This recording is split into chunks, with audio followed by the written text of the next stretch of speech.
A week before my son's wedding, I overheard my family planning to use me as a babysitter for a crowd of about 15 children during the entire reception.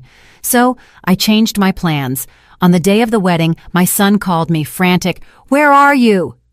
I just laughed and told them not to wait for me, or the buffet I had promised to prepare. My name is Charlotte Fitzgerald. I'm 72 years old, and I never thought that at my age I would have to teach my own family such a hard lesson. For months, I had been preparing for my son Marcus's perfect wedding. I had promised to take care of the entire buffet because I wanted to save them money. I calculated that it would cost me around $3,000 for all the ingredients, but I was going to do it with love. I had also offered to decorate the reception hall, make the centerpieces, and coordinate with the vendors. It was my gift to them, my way of showing how much I loved my son and how happy I was that he had found love again. Tiffany seemed like the perfect daughter-in-law when Marcus introduced her to me 2 years ago. She was always very polite. She called me Ms. Charlotte with respect. She brought me flowers when she came to my house and offered to help in the kitchen. "Ms. Charlotte," she would say with that charming smile, "let me help you with those dishes. Your cooking is delicious. Marcus is so lucky he grew up eating like this." Marcus was so happy, and after years of being a widower, seeing him in love again filled my heart with joy. I was in my kitchen on a Tuesday afternoon, making the final shopping list for the buffet, when I heard voices on the patio. My son, Marcus, was on the phone with someone from work, and Tiffany was talking to her sister Audrey, who had come to visit from out of town. At first I didn't pay attention. I was focused on calculating how many pounds of meat I would need to feed 150 guests, how many salads to prepare, and how many desserts. But then I heard my name, and something in Tiffany's tone made me stop. I quietly moved closer to the kitchen window that overlooked the patio, staying hidden behind the curtain. "Look, Audrey, I have everything perfectly organized for the kids at the wedding," Tiffany said, with that sweet voice she always used with me. "Marcus's mom is going to watch them during the whole party. There are about 15 kids from our guests, from babies to teenagers, but she's totally used to it.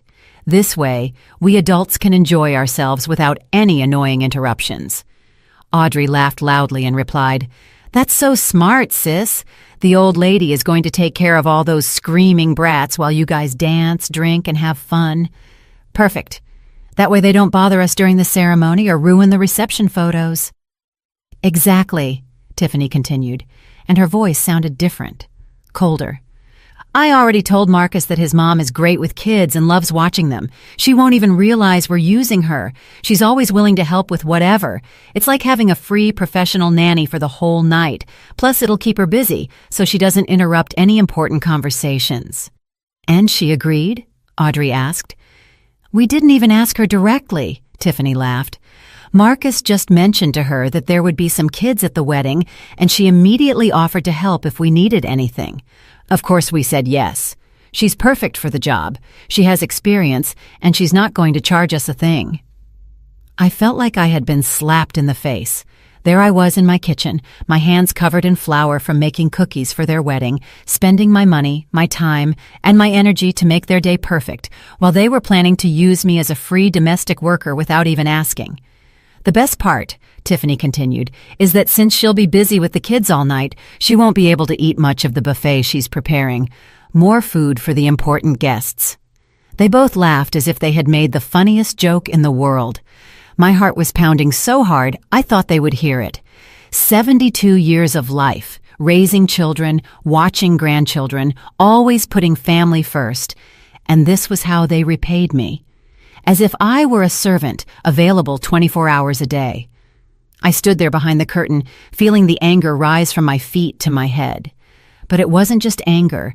It was a mix of pain, disappointment, and a humiliation so profound it hurt my chest. For 2 years, I had treated Tiffany like the daughter I never had. I had welcomed her into my home with open arms, included her in all our family traditions, and taught her the secret recipes that had been passed down through generations in my family. "You know what else I like about the plan?" Tiffany continued, completely unaware that I was listening to every word. Since the old lady will be running after the kids all night, she won't be able to get into our adult conversations. You know how mothers-in-law are, always wanting to give their opinion on everything and telling boring stories about when Marcus was little. Audrey burst into laughter. Oh my God, yes. My mother-in-law is the same way, always interrupting with her 50-year-old anecdotes that no one cares about. At least yours will be useful for once. Exactly. And the best part is that Marcus thinks his mom is offering out of love. He doesn't realize we planned it this way from the beginning. Men are so naive, Tiffany said with a malicious chuckle. I heard Marcus's footsteps approaching after he finished his phone call. What are my beautiful ladies laughing about? He asked with that loving voice he always used with Tiffany. I was telling Audrey how organized I am, Tiffany replied, immediately switching back to her sweet tone. I have everything sorted out so the guests' children won't be a nuisance at the wedding. Your mom is going to watch them. My mom is an angel, Marcus said proudly, always willing to help the family. It's incredible how she still has the energy to run after kids at her age. Yeah, it's very convenient to have a mother-in-law like that, Tiffany murmured, but Marcus didn't catch the sarcasm in her voice. I walked away from the window, feeling nauseous.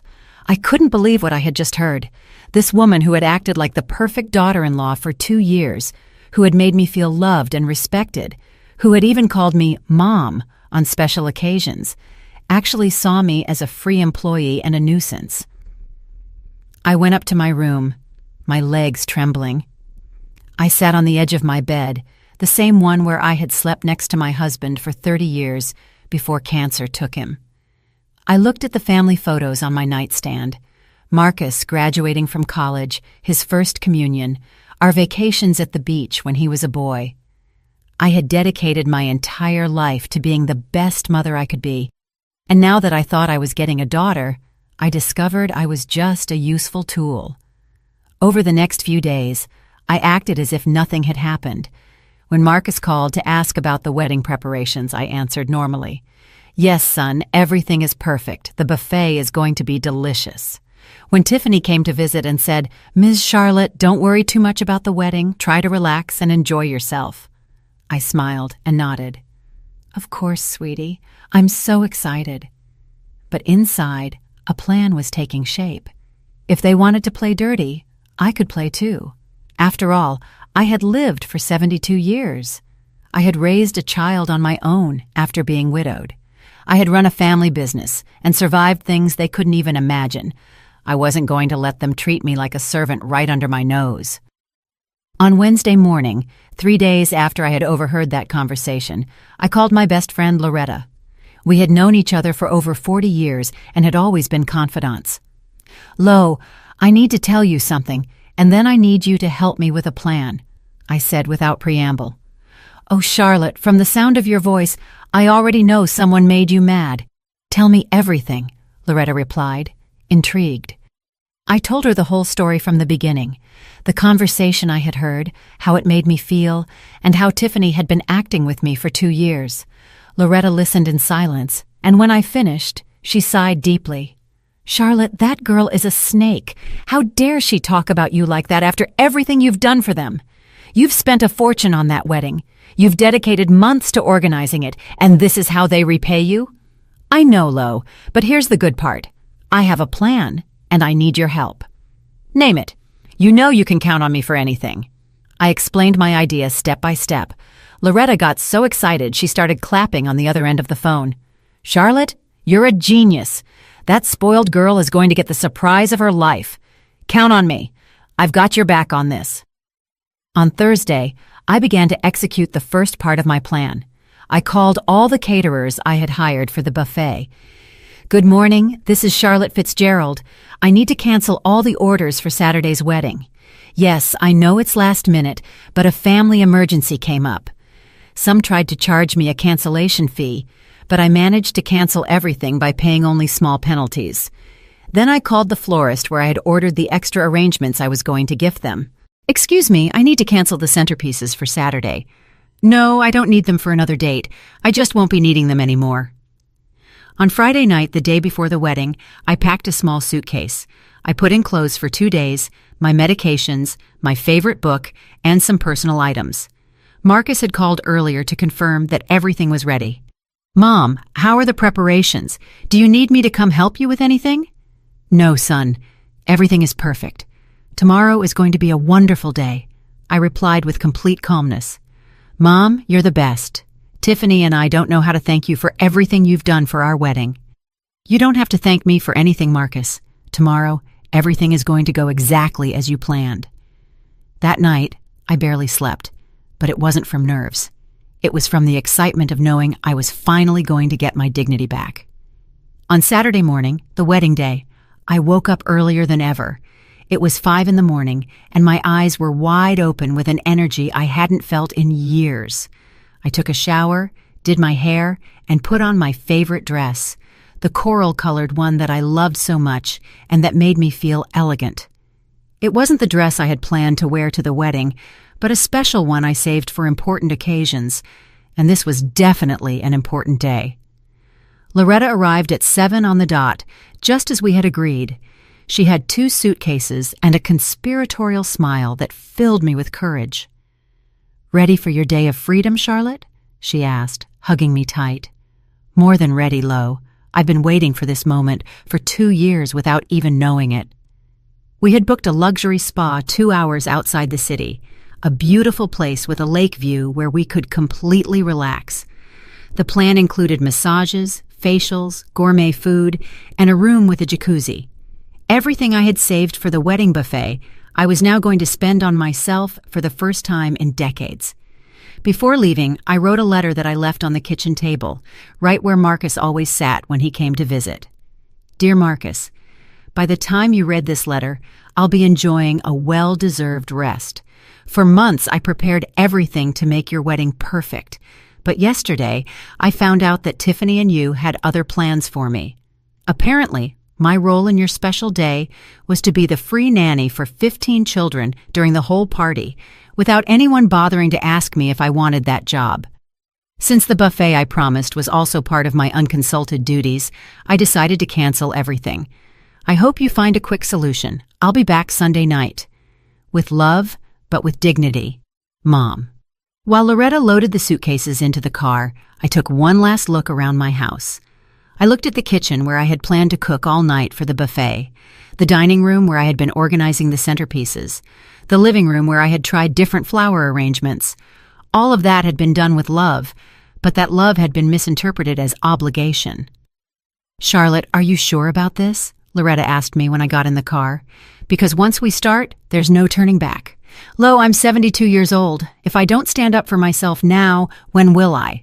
"Start the car." The drive to the spa was liberating. As we watched the scenery pass by the window, Loretta and I talked about everything we had lived through together over the years. "Remember when our kids were little and we thought the biggest problems were that they didn't want to eat their vegetables?" Loretta laughed. "I miss those simple problems," I replied. "At least back then, when you did something out of love, it was received as love, not as servitude." We arrived at the spa at 10 in the morning. The place was even more beautiful than I had seen in the online photos. Perfectly manicured gardens, a spectacular view of the lake, and a peaceful atmosphere that immediately calmed me down. The receptionist greeted us with mimosas. "Welcome, ladies. Your rooms are ready, and your treatments will begin in 1 hour. Is this a special occasion?" "Yes," I replied with a genuine smile. "I'm celebrating my independence." As I settled into my beautiful room with a lake view, I started to imagine what was happening back in the city. The wedding was scheduled to start at 4 in the afternoon, but buffet preparations usually began very early. Marcus would probably be calling me from 9 a.m. to ask if I needed help loading the food. At 11:30, just as I was entering my first massage treatment, my phone started to ring. It was Marcus. I let it ring.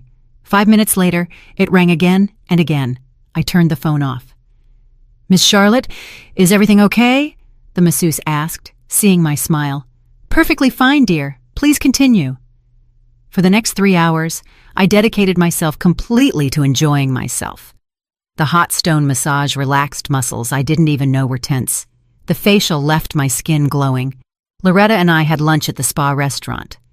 Delicious food that I didn't have to cook myself, served by people who treated me with respect and kindness. "You know what I like most about all this?" I said to Loretta as we drank white wine on the terrace overlooking the lake. "What is it?" "That for the first time in 2 years, I'm doing exactly what I want to do when I want to do it, without having to ask anyone if it's okay or if they need me to do something else first." Loretta raised her glass. "I'll drink to that, and to the look on Tiffany's face right now." At 3 in the afternoon, I decided to turn my phone back on. I had 17 missed calls from Marcus, 8 text messages, and, surprisingly, 3 calls from Tiffany. Marcus had never called me so many times in a row in his entire life, not even when his father was in the hospital. The text messages were getting more and more desperate. "Mom, where are you? We've been calling you all morning. Mom, I found your letter. Please call me urgently. Mom, the wedding starts in an hour. Please answer. Mom, where's the food? The guests are already arriving. Mom, please, can we talk about this after the wedding? We need to solve the buffet situation now. Mom, Tiffany is crying. Please help us." The last message had arrived 15 minutes ago. "Mom, I know you're mad, but there are 15 children here, and we don't know what to do with them. Their parents are asking who's going to watch them." I took a deep breath and dialed Marcus's number. He answered on the first ring. "Mom, where are you?" he yelled, with a desperation I had never heard from him before. "Hi, son. I'm at a beautiful spa with Loretta enjoying a chocolate massage. How's your wedding going?" "Mom, this can't be happening.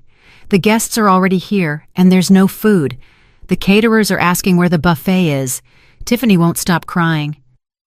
"Oh, son, didn't you read my letter? I explained everything in there. I canceled the buffet when I found out that my real job was to be a nanny, not a guest." "But Mom, the wedding has already started. We can't cancel now." "Marcus, you're a 45-year-old man with a good job and a fiancé who's apparently very good at organizing. I'm sure you'll find a solution. Is there a fast food restaurant nearby?" "Mom, you can't be serious." "Son, I've never been more serious in my life. Enjoy your wedding. We're going to enjoy our spa. Oh, and don't expect me early tomorrow. We're going to have breakfast here, too." "Wait, Mom, Tiffany wants to talk to you." I heard noises, crying in the background, and desperate voices. Then Tiffany's voice came on, no longer with her usual sweet tone. "Charlotte, you can't do this to us. You promised the buffet. There are 150 people here." "Tiffany, my dear," I replied in the calmest voice I could muster. "I promised the buffet when I thought I was a special guest at your wedding. But when I found out I was actually the free domestic worker, I changed my mind. As the saying goes, labor is paid, and I never charged for my services." "But the kids! There are 15 kids here, and their parents expect someone to watch them." "Yes, I imagine that must be very difficult. Don't you have a sister who can help you?" "What was her name?" "Audrey. I heard she thinks I'm very good with kids." The silence on the other end of the phone was delicious. It lasted for a few seconds that felt like an eternity. I could hear the chaos in the background, children crying, adults talking loudly, and what sounded like someone desperately moving tables and chairs. How do you know about Audrey?" Tiffany stammered, and for the first time in 2 years, her voice sounded broken, without that fake confidence she always showed. "Oh, sweetie, you learn a lot of things when you're 72 years old. One of those things is that walls have ears, especially when people talk so loudly on my patio." "Charlotte, please, can we talk about this later? Right now I need you to—" "No, Tiffany, you don't need anything from me. Based on what I heard, what you need is a professional nanny. I suggest you look in the yellow pages. I think they charge around $10 an hour per child. Let's see, 15 kids for 6 hours is $900. Cheap compared to the $3,000 I spent on your buffet." I heard Tiffany yelling at someone in the background. "Marcus, your mom has gone crazy. She says she knows everything we talked about." Then I heard Marcus's voice again, but now it sounded different. Deeper, like when he was a boy and knew he had done something wrong. "Mom, did you hear us when we were talking on the patio?" I heard a lot of interesting things, son. For example, that I'm an old lady who's useful for keeping busy so I don't interrupt important adult conversations. I also heard that I'm apparently so used to watching children that I wouldn't even realize you're using me. And my favorite, that I'm like having a free professional nanny for the whole night. The silence was even longer this time. Loretta, who had been listening to the whole conversation from her chair on the terrace, gave me a thumbs up. "Mom," Marcus began in a scolded child voice. "Marcus, you're 45 years old. You're a successful, intelligent man. Did it seriously never occur to you to ask me if I wanted to spend your whole wedding running after 15 kids instead of enjoying my only son's celebration?" We thought you liked to watch kids. I like to watch my grandchildren once in a while, Marcus. I don't like being the official wedding nanny without anyone consulting me, and I definitely don't like to hear that my daughter-in-law thinks I'm a nuisance that needs to be kept busy so I don't get in the way. Tiffany didn't say that. Marcus, I'm 72. I don't have Alzheimer's. I heard every word. I heard when your wife told her sister that she was smart for getting a free nanny. I heard when they laughed about how I wouldn't be able to eat much of the buffet because I would be busy. I heard when Audrey said that at least her mother-in-law would be useful for once. This time the silence was interrupted by a child's screams in the background and a woman's voice saying, "Where's the woman who was supposed to watch the kids? My son ran away and he's running all over the garden." "There's your answer, son. The show has begun." "Mom, please come. We'll pay you. We'll give you $500 to watch the kids." I laughed so hard that Loretta was startled. $500, Marcus? 5 minutes ago, it was a family favor I was supposed to do out of love. And now that you've realized I'm not as dumb as you thought, you want to pay me $500 to ruin my coral dress running after kids I don't even know? Tiffany yelled in the background. "Charlotte, there's not enough money in the world for me to go to that wedding now, but I'm going to give you some free advice. Next time you plan on using someone as an employee, ask them first. It's polite." $2,000, Marcus yelled, and now he sounded completely desperate. "Marcus, my son, listen to me carefully. If you had $2,000 to pay me to be a nanny, you also had money to hire a caterer instead of making me spend my retirement on your wedding buffet. But it turns out it was more convenient for Mom to pay for everything and also work for free, wasn't it?" Loretta poured me more wine and whispered, "You are brilliant, my friend." "Mom." Marcus's voice was now breaking. "Please don't do this to me. It's my wedding." "Marcus, I'm not doing anything to you. You did something to me. You and your fiancé decided I was your personal employee without consulting me. I'm just deciding that I don't accept that job." "But we can't get a caterer at this hour. The guests are going to be hungry." "You know what, son? That's called planning. When you organize a wedding, you're supposed to make sure you have food and a nanny. You assumed you had both for free, but you were wrong. Charlotte, you come back to the hall right now or we're never going to forgive you," Tiffany yelled. And now her true personality was fully showing. "There it is," I said to Loretta as I covered the phone. "There's the real Tiffany." I uncovered the phone and replied in the calmest voice in the world. "Tiffany, my dear, there's nothing to forgive. You planned to use me. I decided not to let myself be used. It's as simple as that. And frankly, after hearing your true tone of voice, I'm very glad I'm not there." "You're a selfish old lady. You ruined my wedding," Tiffany yelled. "No, sweetie. You ruined your wedding when you decided that saving money was more important than treating your mother-in-law with respect. I just decided not to be an accomplice to my own humiliation." Marcus took the phone again. "Mom, the kids are running all over the place. One got into the kitchen and knocked over the entire cake. Another one hid under the main table. The parents are furious." "Marcus, and where's that smart Audrey? Can't she help her sister with the kids?" "Audrey says she didn't know she had to watch kids, that it was your job. How convenient. The same Audrey who was laughing that the old lady was going to watch all the screaming brats now says she can't help. Marcus, please. Marcus, I'm going to hang up now because my chocolate massage is waiting. But before I do, let me tell you something. I hope this experience teaches you that your mom is not your personal employee. I'm a 72-year-old woman who deserves respect, not a servant you can use when it's convenient for you." "Wait, Mom? What? Are you really not coming?" "I'm really not coming. Enjoy your wedding. We're going to enjoy our spa, and tomorrow? Tomorrow we'll see. First, I want you to reflect on what happened here, and I want your wife to reflect on what it means to have a family." "But Mom..." "Marcus, I have to go. My masseuse is waiting for me, and unlike you guys, she's treating me with respect because I'm paying her for her services." I hung up the phone and put it on silent. Loretta was clapping. "Charlotte, that was masterful. How do you feel?" "I feel free, Lo. For the first time in 2 years, I feel completely free." After hanging up the phone, I sat on the spa terrace, looking at the lake and feeling a peace I hadn't experienced in a long time. Loretta watched me with a mix of admiration and concern. "Charlotte, are you sure you did the right thing?" she asked, taking a sip of her wine. "I mean, I know you were right, but Marcus is your only son." "Lo, precisely because he's my only son, I need to teach him this lesson.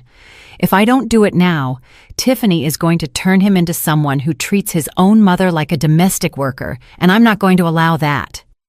For the next 2 hours, my phone vibrated constantly, but I kept it on silent. Loretta and I enjoyed our spa treatments as if nothing were happening. The collagen facial left my skin as soft as a baby's, and the aromatic oil massage relaxed muscles that had been tense for years from the stress of trying to be the perfect grandmother.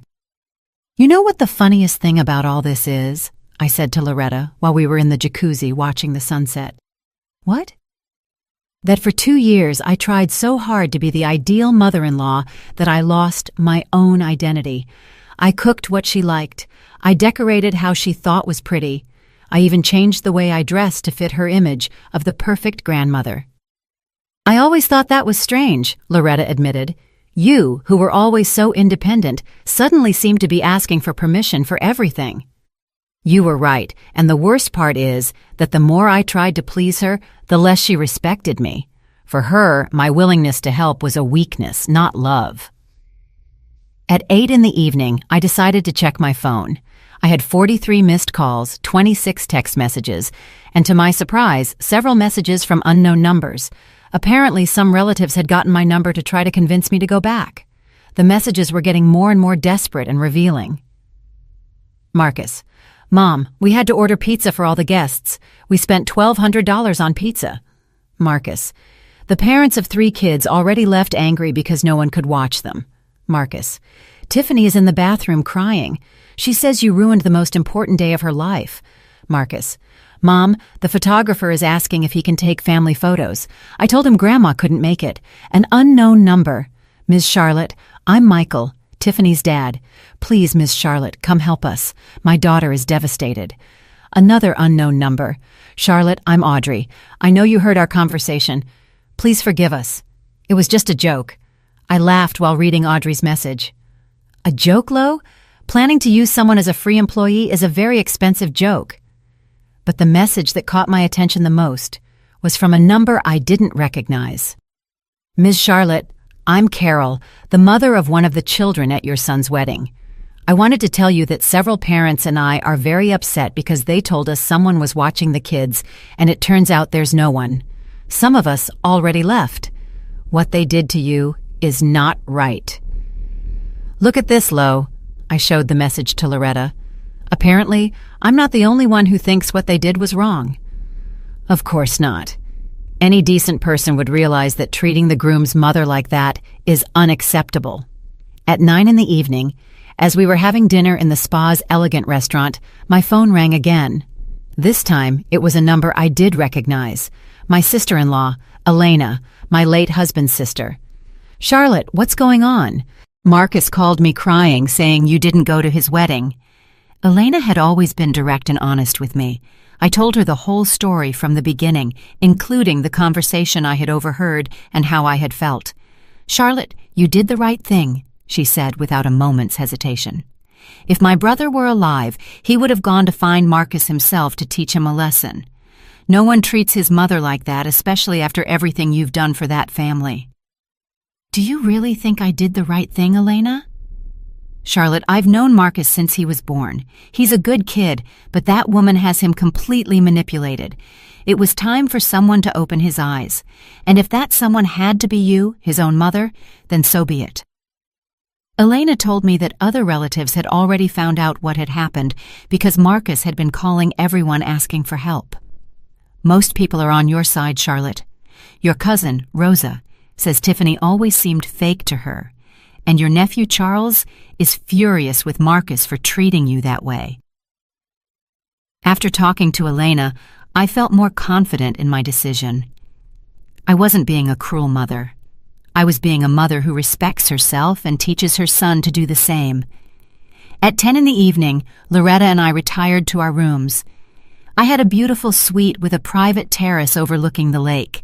I put on my most comfortable nightgown, poured myself a glass of wine from the bottle in the mini fridge, and sat on the terrace to look at the stars. My phone kept vibrating constantly, but it no longer bothered me. Every vibration was a confirmation that I had made the right decision. If Marcus and Tiffany were truly sorry for what they had done, they would have sent a message sincerely apologizing instead of continuing to try to manipulate me to solve their problem. Finally, at 11 at night, I decided to read all the messages that had arrived in the last 3 hours. Marcus: "Mom, the wedding is over. It was a total disaster." Marcus: "The kids broke 2 centerpieces and stained a guest's dress." Marcus: "Tiffany's sister had to watch some of the kids and she's furious with us." Marcus: "Tiffany says she won't forgive me for my mom ruining her wedding." Marcus: "Mom, why are you doing this to me? I thought you loved me." That last message hurt my heart, but it also confirmed that Marcus still didn't understand anything. It wasn't about love, it was about respect. I could love my son with all my heart and at the same time refuse to allow him to disrespect me. I decided to respond to only that last message. "Marcus, it's precisely because I love you that I won't allow you to treat me like an employee. A son who loves his mother doesn't plan to use her without consulting her. A son who loves his mother doesn't allow his wife to make fun of her. I love you, but I also love myself, and it was time for you to know that." The response came immediately. Marcus: "Mom, Tiffany is saying maybe it's better if we move to another city. She says she can't live in the same place as someone who ruined her wedding." I read that message 3 times before responding. Tiffany was playing her final card, emotionally blackmailing Marcus, threatening to take him away from me. Marcus: "If Tiffany wants to move because she can't face the consequences of her actions, that's a decision you two must make as adults. But know that a woman who truly loves you would never pull you away from your family as punishment for something you didn't do." There was no response after that. I stayed on the terrace until very late, listening to the sound of the water on the lake and feeling a deep tranquility. For the first time in 2 years, I wasn't worried about whether I had pleased someone else. I wasn't thinking about what I could cook for Marcus tomorrow, what favor I could do for Tiffany, or how I could be a better mother-in-law.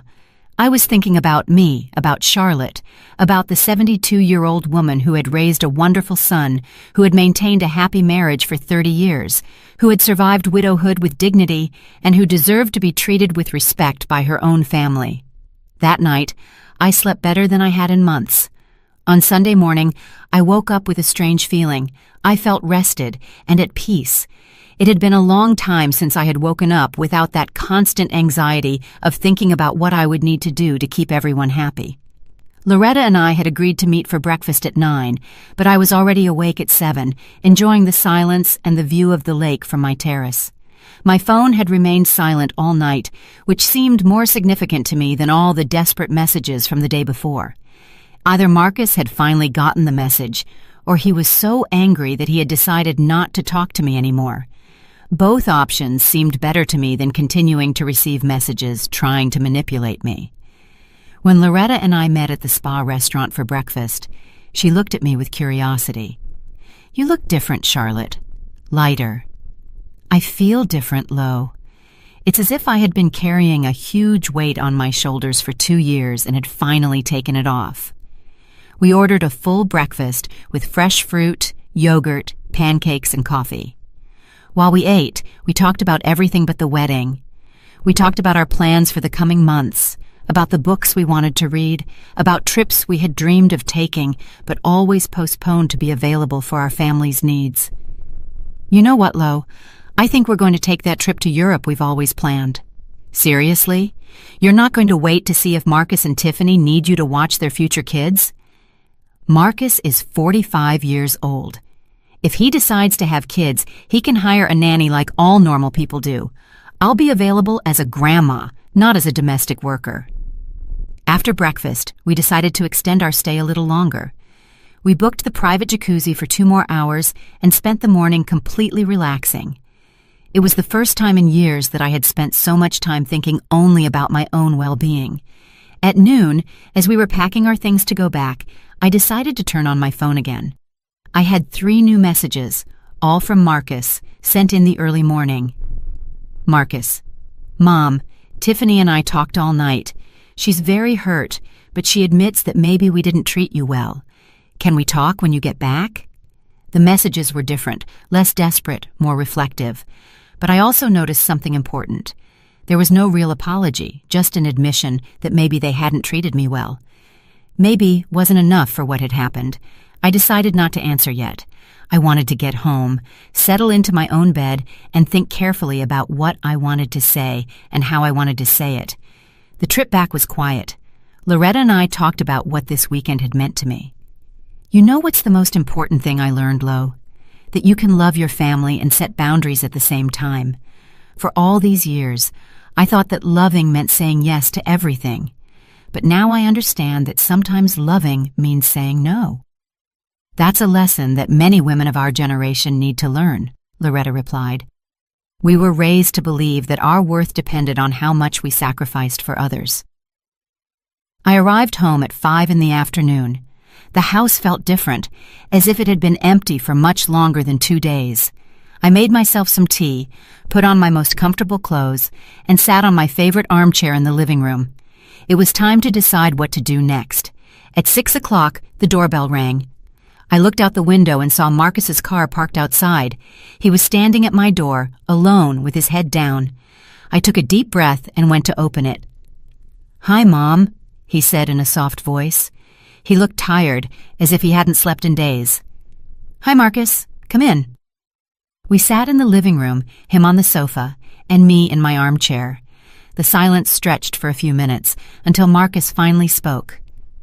"Mom, I have to apologize." "I'm listening." "Tiffany and I talked all night after the wedding. At first, she was furious with you, but when I told her exactly what you had overheard, she realized how bad everything she had said sounded."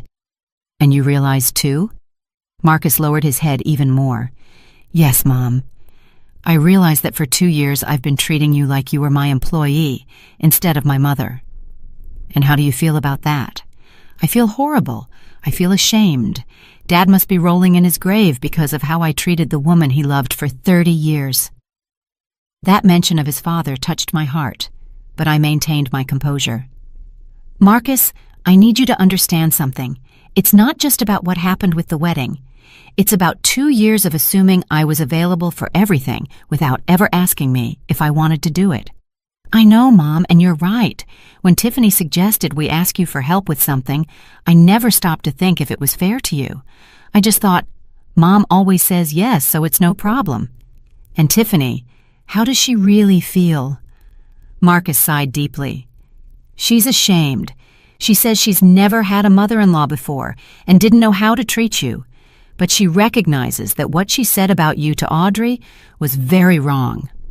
"Marcus, does she recognize that, or are you trying to soften what she really thinks?" "No, Mom, she recognizes it. In fact, she wants to come apologize to you personally, but I told her I had to talk to you first." I got up and walked to the window. The garden looked neglected. I had been so busy with the wedding preparations that I hadn't had time to take care of my flowers. "Marcus, I need to ask you a very direct question, and I want you to answer me honestly.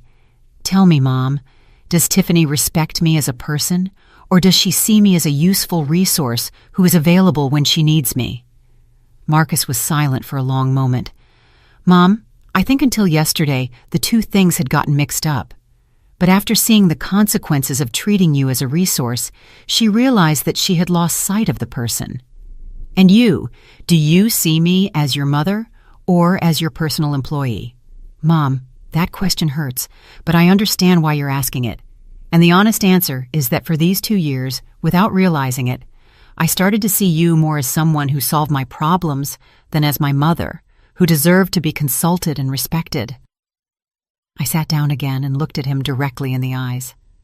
Marcus, I appreciate your honesty, but I need you to understand that things are going to change from now on. I understand, Mom. What do you need from us? I need that the next time you want to ask me for a favor, you ask me if I can and if I want to do it. Not assume that I'm going to say yes. I need you to treat me as a guest at your family events, not as part of the service staff. And I need Tiffany to understand that I am her husband's mother, not her employee. All of that is fair, Mom. Anything else? Yes. I need you to understand that I have the right to say no without giving explanations, and that when I say no, you are not going to try to manipulate me or make me feel guilty to change my mind. Understood? Yes, Mom. And Marcus, one more thing. The next time Tiffany speaks badly of me to someone, you are going to defend me. You are not going to stay silent while your wife disrespects me. Marcus nodded vigorously. You're right, Mom. I should have defended you from the beginning. We were silent for a few minutes. I could see that Marcus was processing everything we had talked about. Mom, do you forgive me? Marcus, you are my son, and I will always love you. But forgiveness is something that is built with actions, not just with words. I need to see real changes in how you treat me before I can say that all is forgiven. That's fair. And Tiffany, are you going to give her a chance to apologize? If she wants to apologize for real, not because you asked her to, but because she's truly sorry for how she treated me, then yes, I will listen to her. She wants to, Mom, but she's afraid you'll reject her. Marcus, I don't reject people who apologize sincerely, but I also don't accept fake apologies just to keep the peace. I understand. When would be a good time for her to come? Give her a few days to think carefully about what she wants to say. And Marcus, make sure she understands that I don't expect her to pretend we're best friends overnight. I just expect basic respect. Marcus stayed a little longer at my house, and for the first time in a long time, we had a real conversation between mother and son, not boss and employee. He talked to me about how he had felt during the wedding, seeing the guests wonder why there was no prepared food and why the children were running unsupervised everywhere. Mom, when the parents started asking me where the person who was going to watch the kids was, I realized that we had never asked you if you wanted to do that job. We just assumed it. And how did you feel when you realized that? I felt like an idiot, Mom, and I was ashamed that my own mother had to teach me such a basic lesson about respect. When Marcus left that night, I thought about our conversation. He seemed genuinely sorry, but I also knew that apologies are easy when you're faced with the consequences of your actions. The real test would be to see if the changes lasted beyond this crisis. The next 3 days were quiet. I didn't receive any calls asking for favors, no messages assuming I would be available for something. It was a strange but liberating feeling. For the first time in 2 years, my days were completely my own. On Wednesday afternoon, Marcus called me. Mom, Tiffany wants to come talk to you tomorrow afternoon if you agree. Is she sure she wants to do it, or does she feel obligated? She's sure, Mom. She's been very quiet these past few days, reflecting on everything that happened. Okay, tell her to come tomorrow at 4. Thanks, Mom. It means a lot to both of us that you're giving her this opportunity. Marcus, I'm not doing it for you. I'm doing it for myself because I want to know if the situation has a solution or if I need to accept that my daughter-in-law and I are never going to get along. On Thursday at 4 on the dot, the doorbell rang. When I opened the door, I was surprised to see Tiffany. She looked completely different from how I had always seen her. She wasn't wearing makeup. Her hair was pulled back in a simple ponytail, and she was dressed in jeans and a simple blouse. But the most notable thing was her expression. She no longer had that perfect smile she always showed. She looked vulnerable, almost fragile. "Hi, Ms. Charlotte," she said in a soft voice. "Thank you for seeing me. Come in, Tiffany. Sit wherever you want." She sat on the edge of the sofa, as if she were ready to run out at any moment. I sat in my armchair and waited for her to speak. "I don't know where to start," she admitted after a few minutes of silence. "Start wherever you feel comfortable." "Ms. Charlotte, I want to apologize for everything I said about you. It was cruel, disrespectful, and completely unfair." "And why did you say it?" Tiffany lowered her head. "Why? Because I'm 26 years old, and I've never had a mother-in-law before. My mom died when I was 15, and my dad remarried a woman who never loved me. When I met Marcus and I met you, I didn't know how to handle having a mother figure again." "And your solution was to treat me like an employee?" "It wasn't conscious, Ms. Charlotte. At first you intimidated me a lot. You're so self-assured, so good at everything you do, so loved by the whole family. I felt like I would never measure up." "Tiffany, that doesn't explain why you talked about me that way with your sister."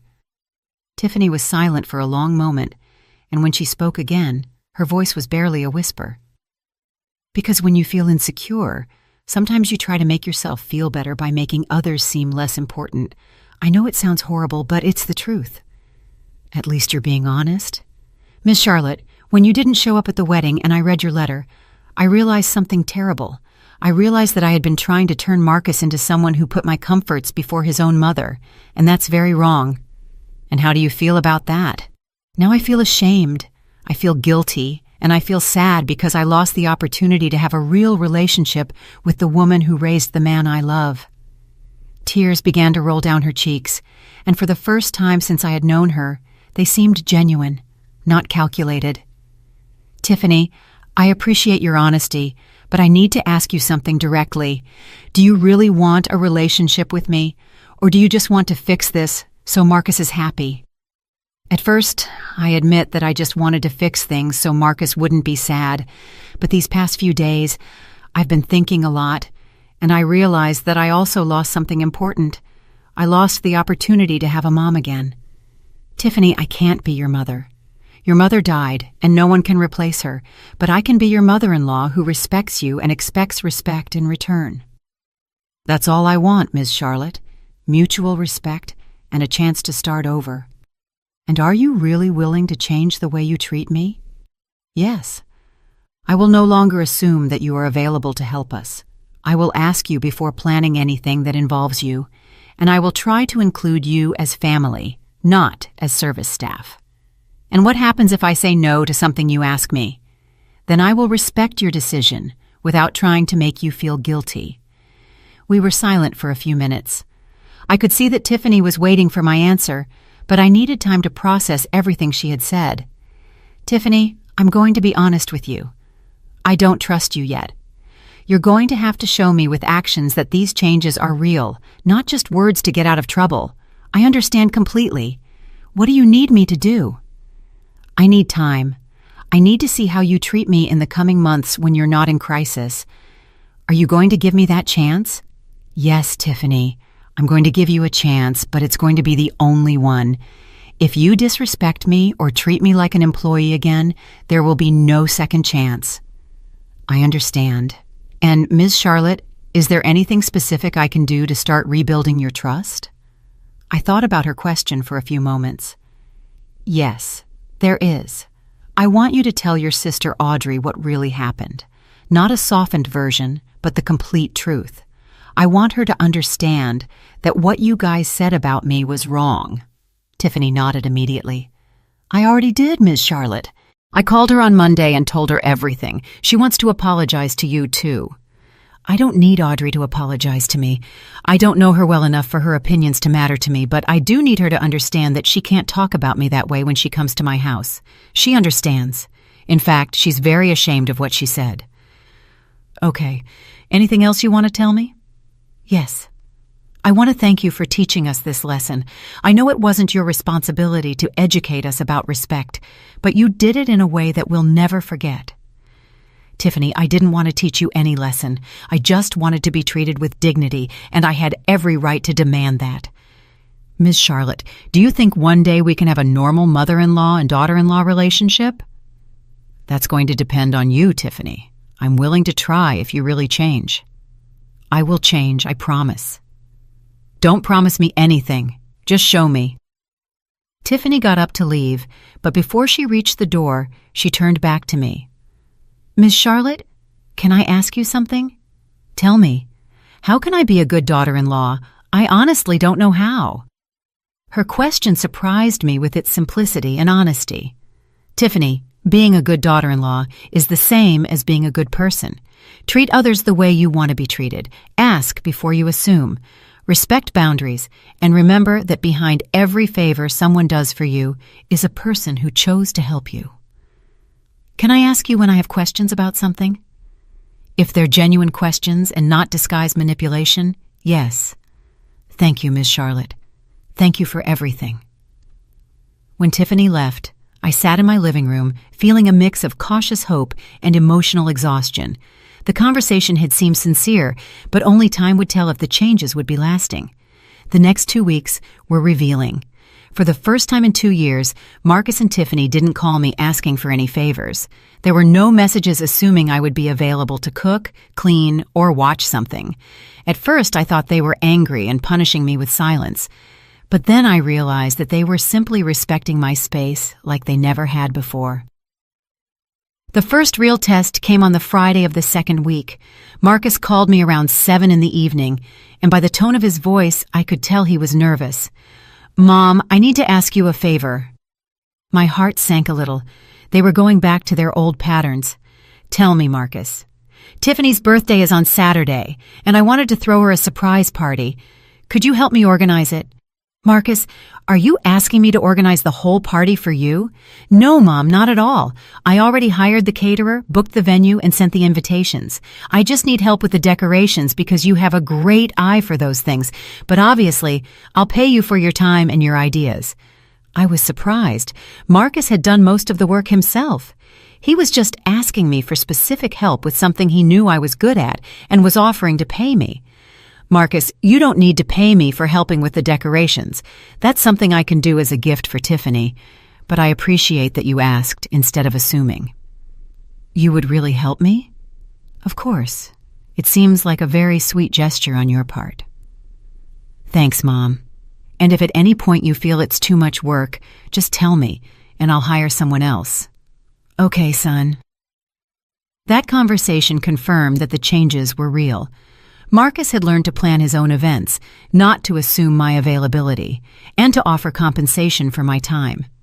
But more importantly, he had learned to give me an out without making me feel guilty.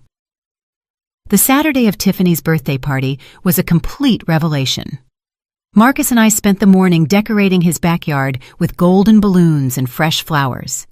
He had bought all the materials and just needed my ideas on how to combine the colors and where to place everything. We worked together as a team, talking and laughing as we transformed the space. Mom, this looks beautiful, Marcus said as we hung the last of the lights. Tiffany is going to be so excited. I hope so. You can tell you love her very much. I do, but I also learned that loving my wife doesn't mean I have to stop respecting my mother. I'm glad you learned that, son. When Tiffany arrived that night, pretending she was just coming to an intimate dinner, her surprise was genuine and moving. Seeing the decorated backyard and all her friends waiting for her, she started to cry with joy. I can't believe you did all this, she exclaimed, hugging Marcus. Ms. Charlotte helped me with the decorations, Marcus said. She has an incredible talent for these things. Tiffany came over and gave me a sincere hug. Thank you, Ms. Charlotte. Everything looks gorgeous. It was my pleasure to help, Tiffany. Happy birthday. During the party, I observed how Marcus and Tiffany interacted with me. They included me in conversations. They introduced me to their friends as Marcus's mom, with pride, not as the woman who had helped with the decorations. They seated me at the main table as family, not at a separate table as service staff. The most significant thing of all was when one of Tiffany's friends commented on how beautiful the decorations were. "Tiffany, you have exquisite taste. Where did you learn to decorate like that?" "Actually, it was Miss Charlotte who designed everything," Tiffany replied immediately. "She has a natural talent for these things. I was just lucky that she helped me." Instead of taking credit for my work, Tiffany gave it to me completely. It was a small but significant change that showed me she had truly understood the lesson. 2 months after the disastrous wedding, I received a call I wasn't expecting. It was Carol, the mother who had sent me that text message during the wedding. "Miss Charlotte, I hope you remember me. I'm Carol, the mom of one of the kids from your son's wedding."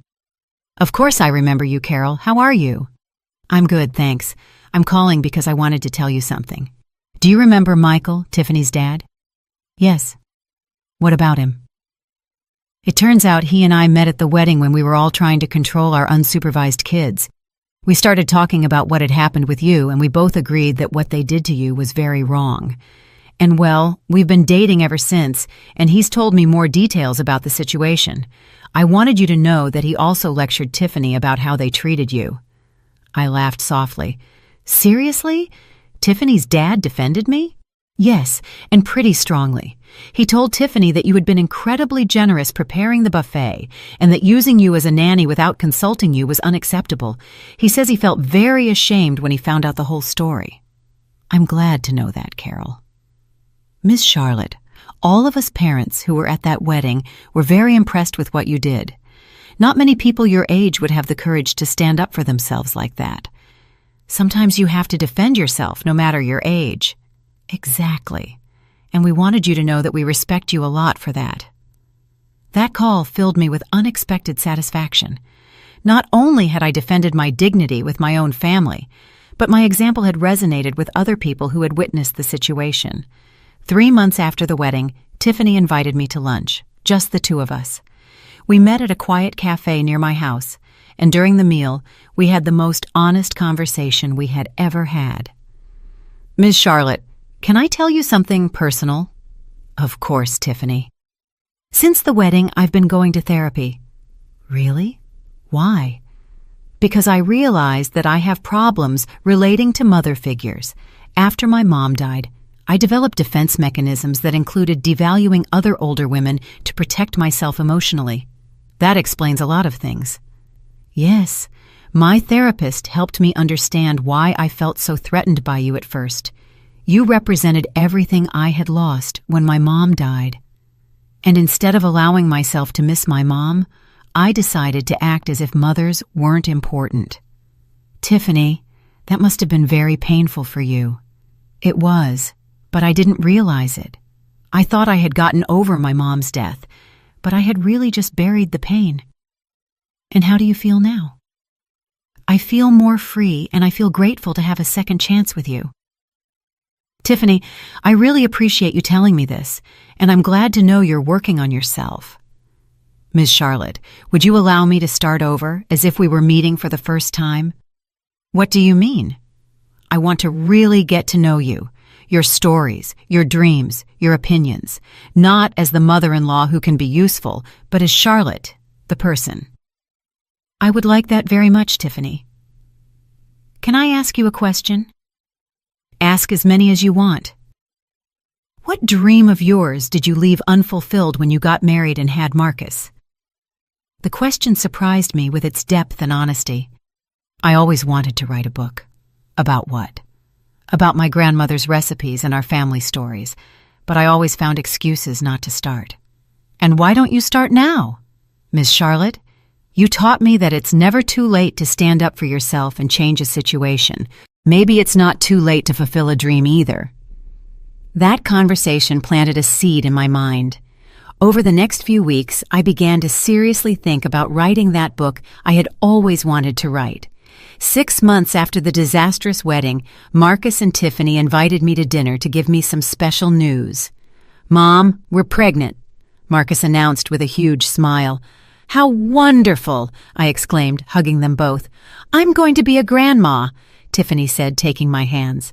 We want to ask you something important. Tell me. We want you to be the grandma who chooses how much you want to be involved. We are not going to assume anything. We're not going to expect you to watch the baby when we want to go out. We want you to decide what kind of grandma you want to be. And if you want to be the grandma who comes over to drink tea and read stories once a week, that's perfectly fine, Marcus added. If you want to be the grandma who watches the baby occasionally, that's also perfectly fine. You decide. I was moved to tears. Kids, that's all I ever wanted, the freedom to choose how to love my family. And what do you choose, Ms. Charlotte? Tiffany asked. I choose to be a grandma who is available when you really need me, but who also has her own life, her own plans, and her own dreams. Perfect, Marcus said. That's exactly what we want. A year after the disastrous wedding, I published my book of family recipes. It was called Cooking with Love, Serving with Dignity, Recipes and Reflections of a Modern Grandma. Tiffany helped me promote it on social media, and Marcus organized a book launch party at his house. During the book presentation, I reflected on everything that had happened since that afternoon when I had overheard that conversation on my patio. This book, I told the guests, is not just about recipes. It's about the importance of maintaining our dignity while we serve the people we love. It's about the difference between giving out of love and being used for convenience. After the presentation, Tiffany came up to me. Ms. Charlotte, I have something to confess. What? The person who most inspired this book was you. Your courage to stand up for yourself taught me that you can love deeply and at the same time respect yourself. Tiffany, that means a lot to me. Ms. Charlotte, can I call you Mom Charlotte from now on? I would love that, sweetie. That night, as I signed copies of my book, I realized that the decision not to go to that wedding had been the best decision I had made in years. Not only had I regained my dignity, but I had also taught my family the true meaning of mutual respect. Now I'm 73 years old, with a grandchild on the way, a published book, and a family that treats me as the respected matriarch I always should have been. Sometimes, saying no is the most powerful way to say yes to yourself.